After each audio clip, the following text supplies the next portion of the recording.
So yo, what is up mga kaidol? Pupunta tayo ngayon kay Rodel Tarayo Vlog sa General Hospital kasi nga yung anak niya ay sinugod kanina sa hospital kasi nagsusuka at nawawalan doon ng lakas. Kaya tara, punta na natin siya.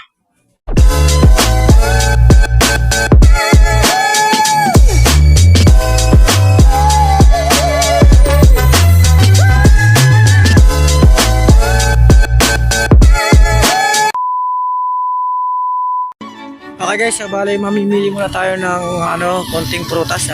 Dadalhin natin doon sa General Hospital kasi doon sila in-admit. Tara at samahan niyo ako bumili ng prutas. Tingnan natin kung anong mabibili natin kasi wala pa tayong sweldo at di pa ako ganap na vlogger totally.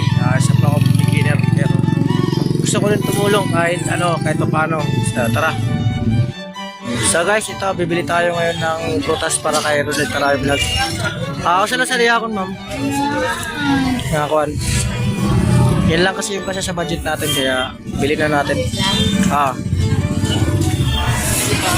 Yung sa akin magkano? Wala na ng kilo. Okay guys, nakabili nga na nga tayo ng ating dadaling kay Rodel Tarayo Vlogs. Ito. So si Rodel Tarayo Vlogs, isa po siya sa mga Kalbayo Vloggers. Kalbayo Summer Vloggers, isa po siya sa member namin. Siya po ay nangangailangan ngayon ng tulong kasi yung anak niya sa hospital. So hindi kami kaya parang pamilya na rin kasi kami kaya magtutulungan na lang kami. Tara. So guys, ito papara tayo ng motor para pumunta sa General. Sasakay tayo guys.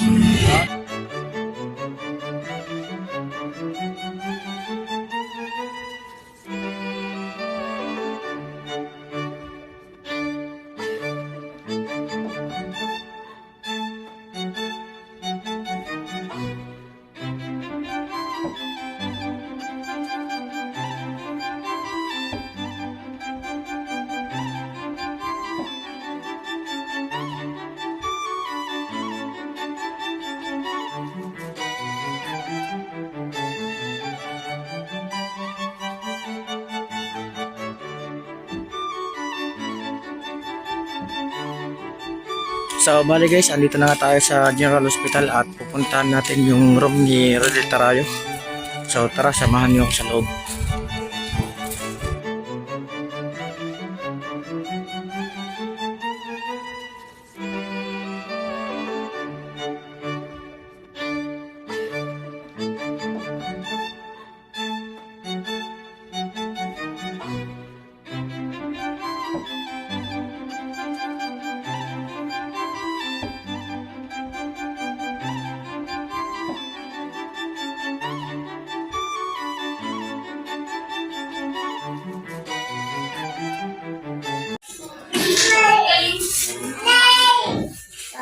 Hi Del. Musta man siya Del? Ha? Ano naman masawa Del? Okay, wala tao sa'yo ba dito na?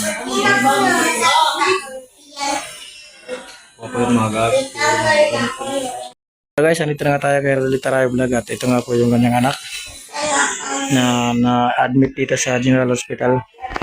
So bali ang sakit niya po mga ka-idol is nagsusuka daw siya at nanghihina. Ayan po. Del, ito nga pala yung pinapaabot ni Larnick TV. Ayan. Sinsya na, ganyan. Yan lang yung kaya namin. Akin na tayo.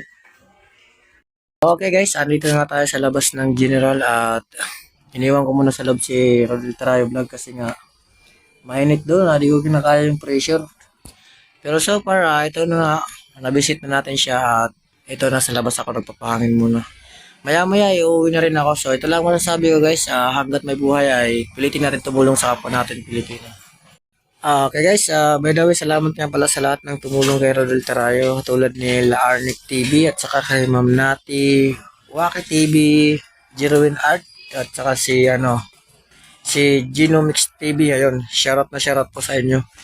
At inalalayan po natin si Rodel Tarayo Vlog kasi kanina walang tao sa kanilang bahay. Bali siya lang mag-isa yung tao sa bahay nila nung maganap yung trahedya na to. So humingi si Rodel Tarayo ng tulong sa amin sa GC. Nag-send siya doon ng message.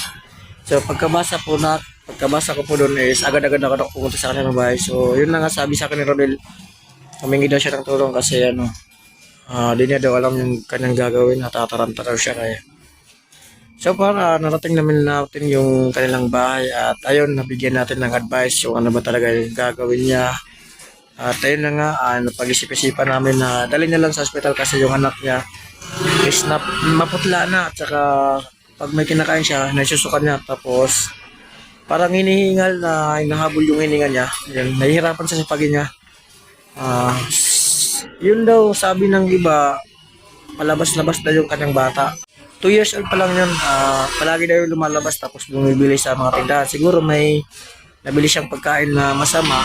Kaya ayun, kaganito. So, sana gumaling po si anak ni Rolly Tarayo Vlog. So, salamat talaga sa inyong lahat. At ito nga po ako, isa po akong vlogger din. Peace out tayo dyan.